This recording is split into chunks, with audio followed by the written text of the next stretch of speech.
because it makes perfect sense. It's unbelievable. All right, so by the way, it's an interesting matchup when you consider this. The Boston Celtics had by far the best record in the NBA regular season this year, 64-18, number one seed in the East. In the postseason, they are 12-2. The Dallas Mavericks this year were 50-32. They were the 5 seed in the West. In the postseason, they are 12-5. So if you just look at the records of these two teams, this one does not bode well for the Dallas Mavericks. And the Celtics have been every bit as dominant in the postseason as they've been in the regular season. Complete domination of the East. And yet I'm sitting here looking at someone that is so brimming with confidence that the Dallas Mavericks ultimately are going to be crowned NBA champions. So let's start right there. Okay. For our listeners. You made this bold prediction after the Mavericks eliminated your beloved Clippers in the first round of the playoffs, and you saw something, obviously, because you could have just said, all right, well, they're going to lose in the next. How frustrating for the Clippers to lose to a team that's not going anywhere. Instead, you went all in on the Mavericks. So what did you see then that convinced you that they would ultimately be where they are now? So even actually before the season started, I was talking to Kerry Rhodes, who's a big Mavs fan, and I told him the Clippers or the Mavs will come out of the West. One of them. And I felt that early on, even before the series started. I was very disappointed because I like the Mavs, so I was disappointed we were going to see them. But I was like, whoever wins out of these two teams will come out of the West. Now, after they beat my beloved Clippers, I saw a team that won as a team without their star being the star. That was a big thing. Obviously, Doncic he is the star. He was always a star. He just didn't play that well against the Clippers. They are playing their best basketball right now. The Celtics, you're right, dominated all season out of the East. They were always in first place. They pretty much cruised through the playoffs. They didn't have any big issues. But the Celtics, to me, I don't see them coming out as champions, because if it is let's say every single game is a close game and it comes down to the final minute and it's a tie game, to me, the closers are on the Mavericks. If it is 1 minute left in the game and it's a tie game, the Mavericks will win every game. I don't see the Celtics coming out in a close game. The closers are on the Dallas Mavericks. This is not supposed to say that Jason Tatum is not good and that he can't shoot. He's great, and so is Jaylen Brown.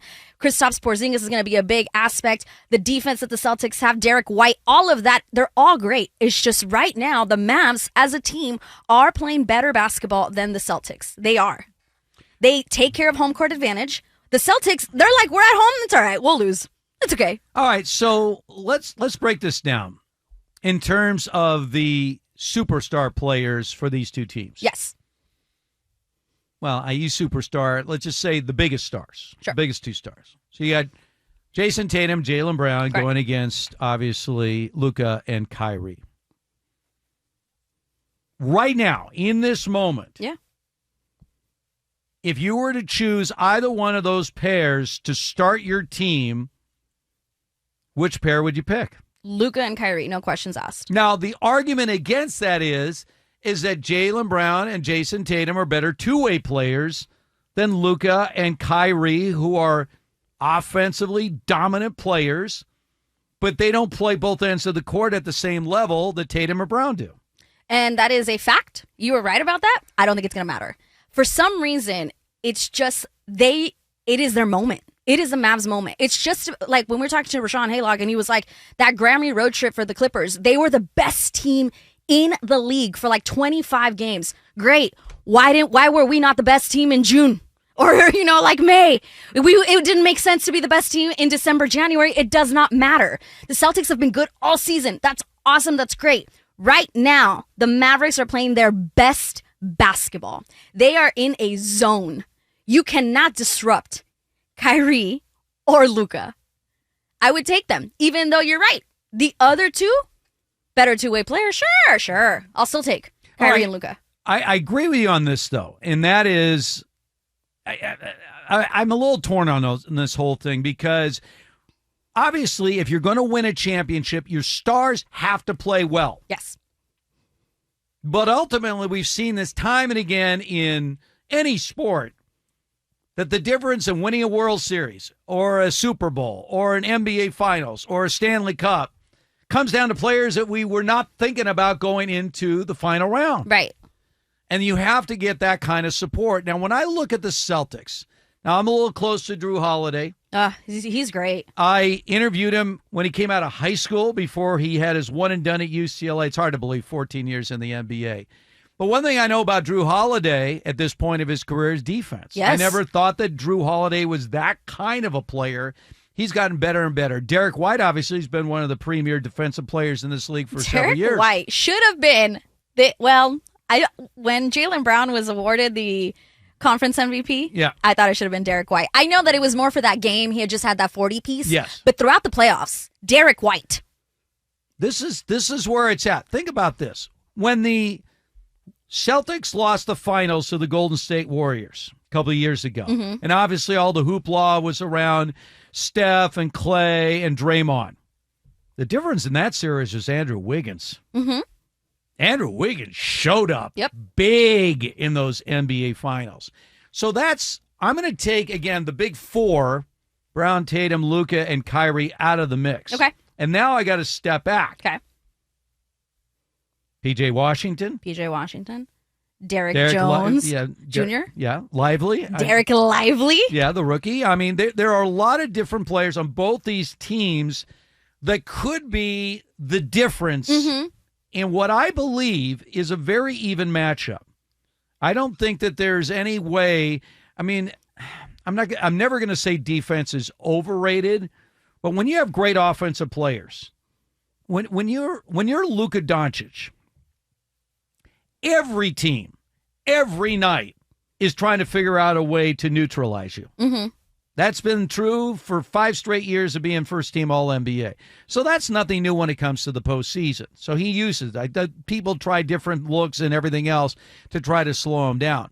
But if he's in the zone like he is now, it doesn't matter what you throw at him. Nothing. You watch him in this series against the T-Wolves. Think about the T-Wolves. I thought it was interesting. Anthony Edwards talked about this after the embarrassing blowout loss in Game 5 at home, is that we were never the same team in this series that we had been against Denver or in our opening round, and they just could not come up with an answer. And I'm watching Luka play right now, and he is in such a zone. Everything is very deliberate. I mean, he doesn't move fast anyway, but it's like there's intention. It's like Jokic, intention behind everything he does. It's like Jokic last year. Yes. Who got better and better as the playoffs went on to totally dominate that postseason run. And I'm seeing that exactly right now with Doncic. So, yeah, defense is part of the equation in evaluating a player's overall talent. But understand this. If a great offensive player is in the zone, no defense is going to stop him. None. Yeah. And Luka, let's be real, he's not the only one in the zone. Kyrie has been making shots with the hand in his face by 7-footers all playoffs. He is also in his own little zone. Whether you want to say it's all a business decision and he hasn't really changed and it's all fake, it doesn't matter. He is delivering for the Mavericks. And I agree. I don't think it's going to be a blowout. I think they're all going to be close games. And if they're close games, the Mavs have the closers. They do. They have that. And Kyrie did it in the biggest game of his career, Game 7 on the road against the Golden State Warriors. It wasn't LeBron that hit the game winner. It was Kyrie Irving. And last week, didn't we talk about just like experience in general between Minnesota and the Mavs? When you have Kyrie, like you just said, that crazy shot in that finals. Then we talk about Luka and how he's been a professional since he was 16 years old. The spotlight is not too big for him. He's not afraid of it. Jason Kidd, also a winning coach. All of that. While Minnesota seemed to have beat the defending champions, and we're kind of like, we did it, guys. Like, good job. Instead of like staying focused. And I feel like the Mavs have the focus. The storyline of Kyrie going back to Boston, that has to be fueling him. I just think it's the momentum is on the Mavs side. Well, if the Celtics don't win the championship, Ooh. This is 6 of the last 8 years they've made it at least to the Eastern Conference Finals. Only once had they actually been to the finals before this year in that run. And you look at a guy like Jason Tatum, first team All-NBA the last 3 years.